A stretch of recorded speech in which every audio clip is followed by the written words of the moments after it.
The Industrial Revolution and its consequences have been a disaster to human health. Over the past century, we've been witnessing a rapid industrialization of our food supply. Everything is made in a factory nowadays. From cereal to protein bars to all of the food you eat in the evening, all of the junk food, everything is processed to some extent in a factory. And together with that, the whole industry has been pouring tons of money into misleading research, which has successfully fooled the vast majority of human population into pursuing metabolic dysfunction, obesity and brain fog. In today's video, I'm gonna tell you about the 4 biggest scams of modern industrialized nutrition. And the first scam is calories in, calories out. You've probably heard this a ton of times. If you're eating the same amount of calories and you exercise regularly and you're living a healthy lifestyle, then you can stay in a caloric deficit even if you eat a bunch of junk food and you're gonna be okay. Bullshit. It doesn't work like that. People like to bring in thermodynamics and talk about how you can stay in caloric deficit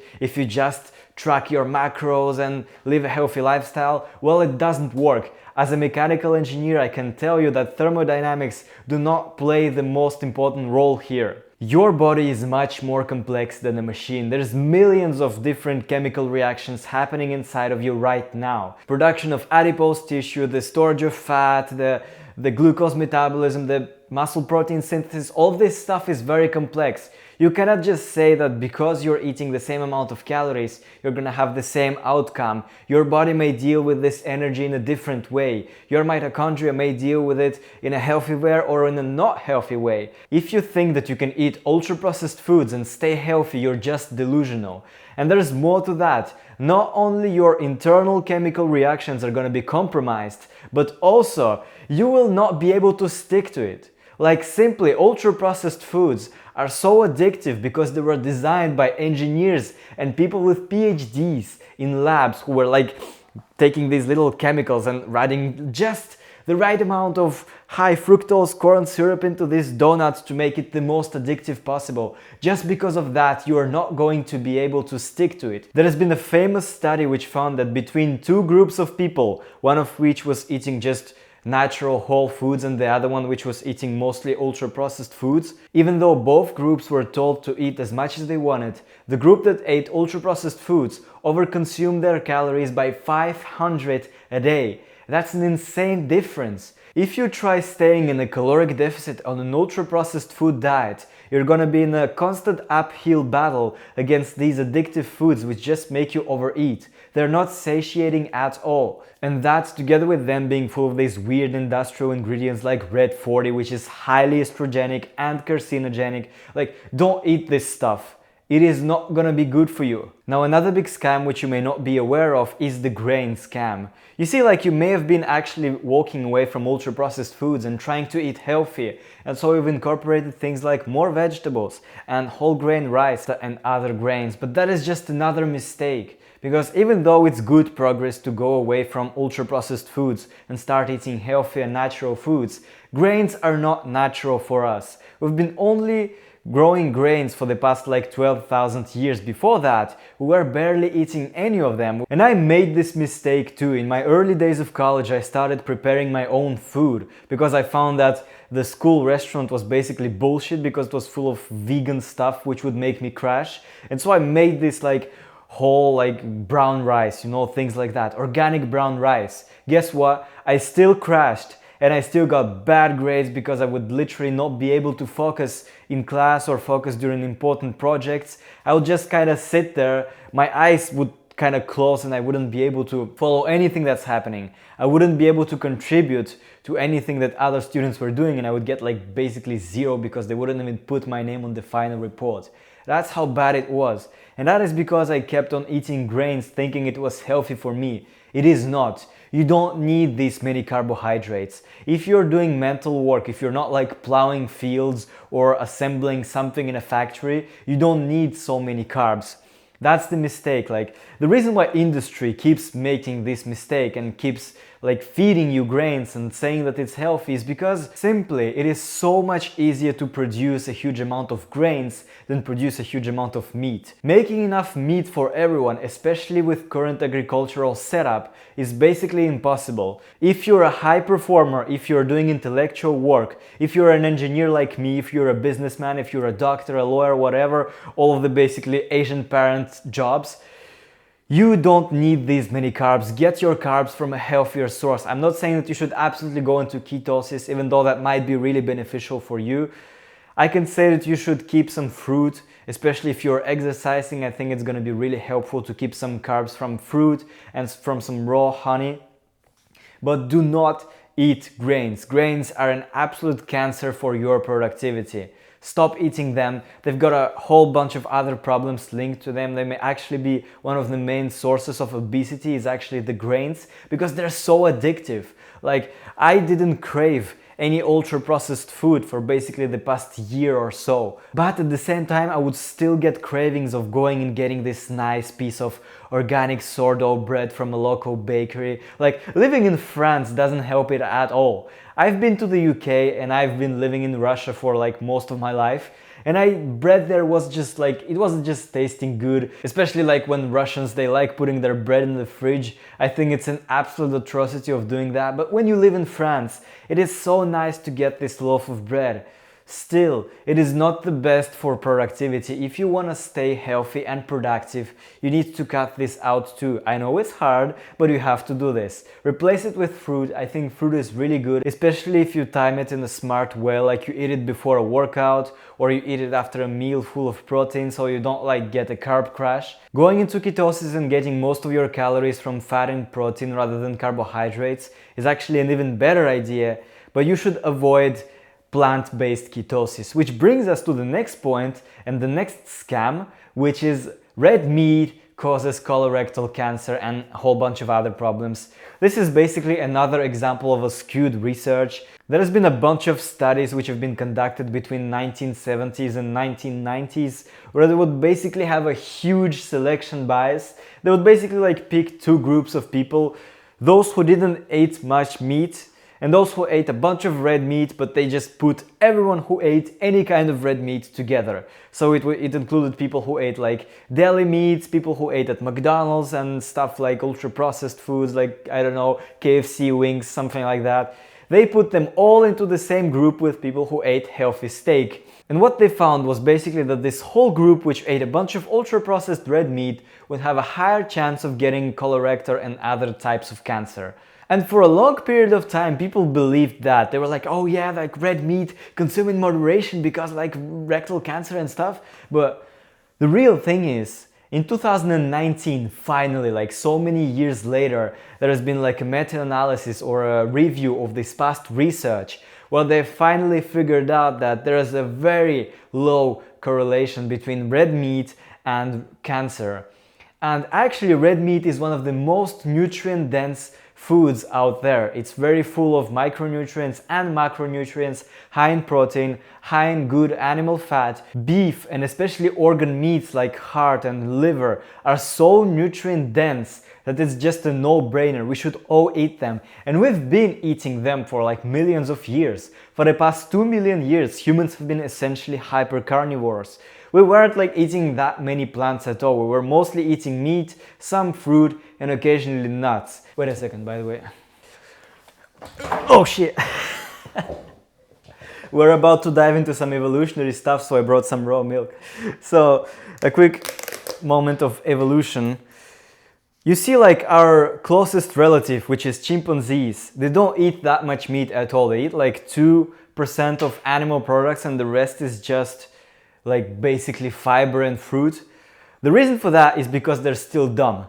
Their brains are small and their intestines are big. You see, like you cannot have a big intestine and a big brain at the same time. You've got to choose one of two because they both consume a bunch of energy. And so our ancestors, they used to be mostly vegan because they had a small brain. But once our brains started to grow, we actually had to shrink our intestines because a big intestine requires a lot of energy once again. And because our intestines and especially our colon got smaller, we couldn't digest fiber anymore, we couldn't extract nutrients from plant-based foods anymore. When you go out in nature and you go away from all the modern ultra-selected plant foods, like there's like maybe 1% of things that you can actually eat in nature which are going to be useful. The rest of the plants that you try to eat outside of industrial world are basically either going to kill you, cause diarrhea, or do nothing. But when it comes to animals, you could theoretically eat most animals on Earth safely. Like there's not many things which are actually going to poison you or cause some kind of deficiency. So animals are much more bioavailable and much more nutritious than plants. Nice raw milk from a local farm. So gradually, as our brains grew, we've actually become professional hunters. We've been actually so good at hunting big animals that we kind of made them all extinct. The mammoth is gone, the giant sloth is gone, the giant crocodile that lived in Australia is gone. Like, all of this stuff is gone. Even some giant predators are gone because we ate them too. Because eating big and fatty animals is the most energy efficient way of hunting. So yeah, we've been eating animals for so long, but once we actually started switching over to growing our food, that's when we started eating more grains, and that's when we trapped ourselves in this new agricultural world where in a matter of a couple of generations, remember it's happening over thousands of years, in a couple of generations humans no longer know how to hunt. They are basically forced to stay on land and grow the same crops over and over again. And when you're eating like this monocrop culture, you're just growing wheat or you're just growing corn or barley, you're quickly becoming very deficient. You no longer get the nutrients from the meat, from the fruit, you're just forced to eat the same crops over and over again, stay on the same land, and that's how we got trapped into this modern lifestyle. And also our brains shrank and we also became shorter when it happened. So agricultural revolution didn't really do any good to us. We basically domesticated ourselves and got trapped. So yep, eating mostly meat is healthy, and from my personal experience, once I switched to eating mostly meat, especially red meat, not some fucking stupid chicken or something like that, these things are still okay. But chicken is still high in linoleic acid, which may cause inflammation, which is like, it's the next point, but you will see. Eating red meat helped me tremendously with my productivity. I actually started to perform much better. I got much less cravings because I stopped eating like these high carb ingredients like grains and starch. Meat allowed me to focus much better. It allowed me to get all the nutrients in. I actually felt kind of more aggressive. I don't know if it's linked to testosterone from zinc and magnesium and other stuff which is found in red meat, but it essentially helps you to get much better results, whether in the gym or whether you're doing intellectual work. Mostly for mental work, like as an engineer, I think it's a no-brainer. We should all eat a bunch of red meat, eat some organs. If you don't have money, if you're a student, eat heart, like I eat tons of heart. Beef heart is even healthier than normal steak. It's full of coenzyme Q10, which people like to supplement with nowadays, and it's essentially very good for your heart. Who would have guessed? Well, it's good for your heart. And it's also twice as cheap as even ground beef, so it's a no-brainer. I eat a bunch of heart, a bunch of ground beef. If I don't have money, a bunch of steak, and also sometimes beef liver, but you should limit it to around 100 to 150 grams a week. I think it's a good balance. And as long as your meat is minimally processed and you cook it yourself, you're gonna be fine. Now, meat is fatty, and people like to say that fat is bad for you, especially saturated fat. There's been this huge war on saturated fat, but this is another scam. And this is our last point today, and I'm gonna present you something which is called Minnesota Coronary Experiment. There has been this experiment which has been conducted over many years and finished in 1973.